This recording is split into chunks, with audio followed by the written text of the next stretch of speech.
Everything went wrong in 92. So basically, it's like 1989, top. 1990 at the top. 1991 at the top. 92, nowhere. Almost.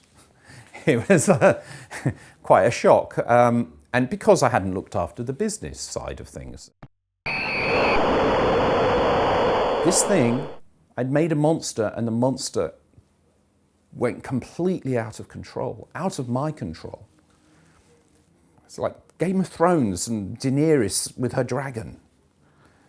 You know, it's like at a certain point the dragon grows up and then you can't control the dragon anymore. And so you're going to have to figure out how to come to some kind of relationship with this thing that is now bigger than you.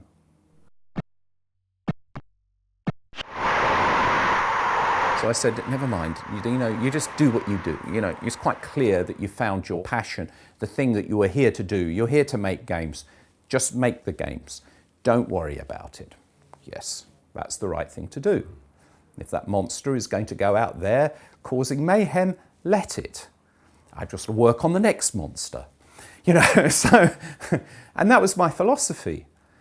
And I held it together in that way, fine, until one day, because you see, you can't avoid it. This was one of my big mistakes, was to just not even look at what the monster was doing, not even talking to it, not dealing with it. In the end, it will get you anyway.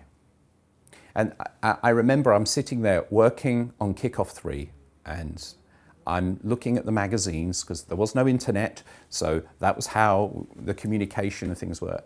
And in Amiga Power, there was letters, and I saw a letter that was supposed to be from me. I hadn't given any interviews. I hadn't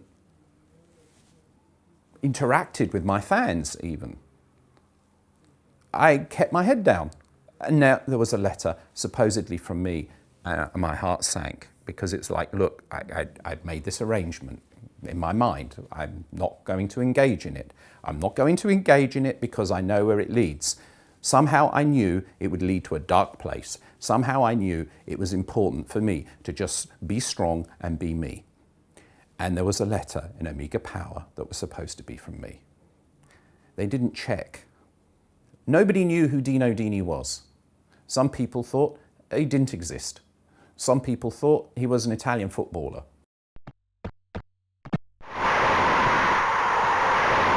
I'm in my early 20s. There's a publisher, there's me, there's this game. Copyright of the game belongs to the publisher, you know, because that's what it says on the box. What can I do? Who do I go to? The industry is very young. Where are the experts on this thing? Where's the IP lawyers?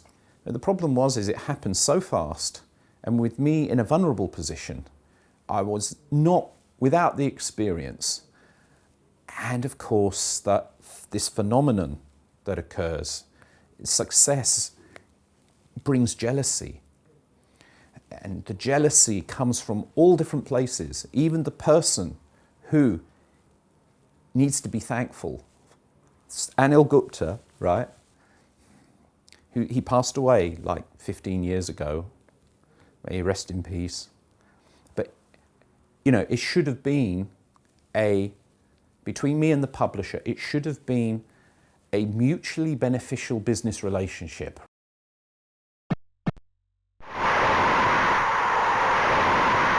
The creative talent became, on the one hand, what originally brought, you know, made the industry what it was, but then the companies wanted to hide it. They wanted to hide the talent. They wanted to be in control. And so the industry moved in this direction where it was the managers and the owners of companies and so on that dictated, in the end, the creative flow of everything, and with their rationalizations and so on. And the creative talent got pushed down and down and down. And this has gone on for 20 years with many reasons. It's a very complicated thing. It's not simple at all, but that's what's happened. And nobody knew.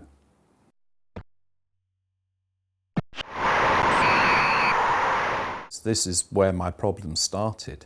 I was very private. and Anco like to keep it that way. And so we're going in an area where I talk about things that I find very difficult, but I will just give you an example, right? When Kickoff won the Industry Dinner Award of 1989 for, I think, Best Arcade Game, it was a big deal.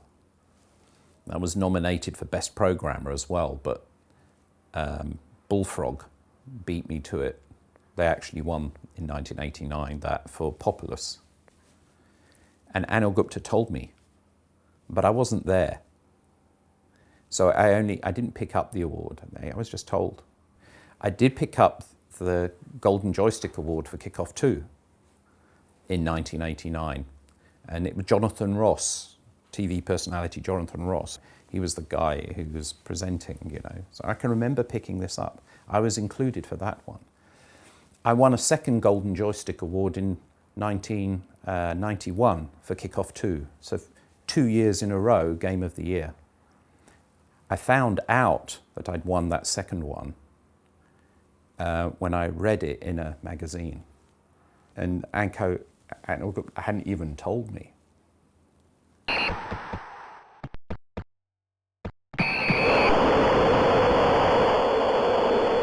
And so working on Kickoff 3, and he said that to me, I had to make a decision.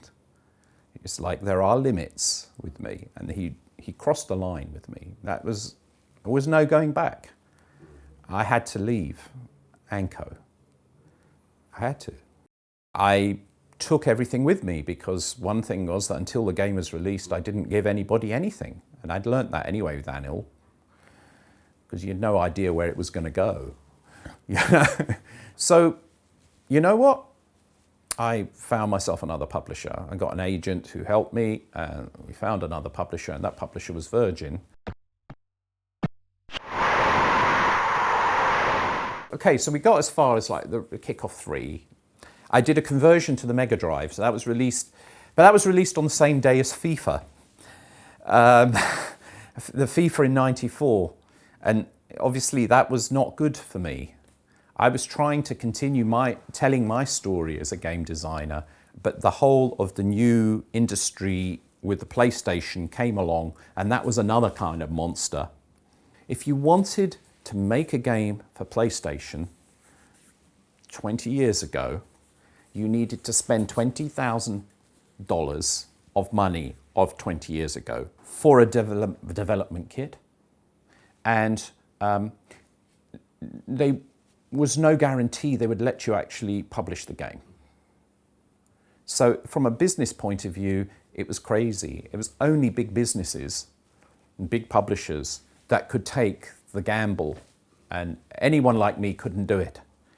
And this is a problem that affected everybody, all of the indie game developers, and I think it's well understood now. So this was a real problem, because what could I do? I did try. I went to PC. It's the only place I could go. This is all part of the story. It's like, I can look at this now and think I'm okay with it. I can look at the box of the original Kickoff 2 and I'm okay with it now. I went to the Dublin Kickoff 2 World Championships last November. It's the 25th anniversary championships of the game, right? And I could play my game. It's the first time I could do it, and it didn't cause me pain. It's the first time that I could do that. I can look at my game, and it's like staring into the eyes of the monster and not be afraid. So after 20 years, I'm back.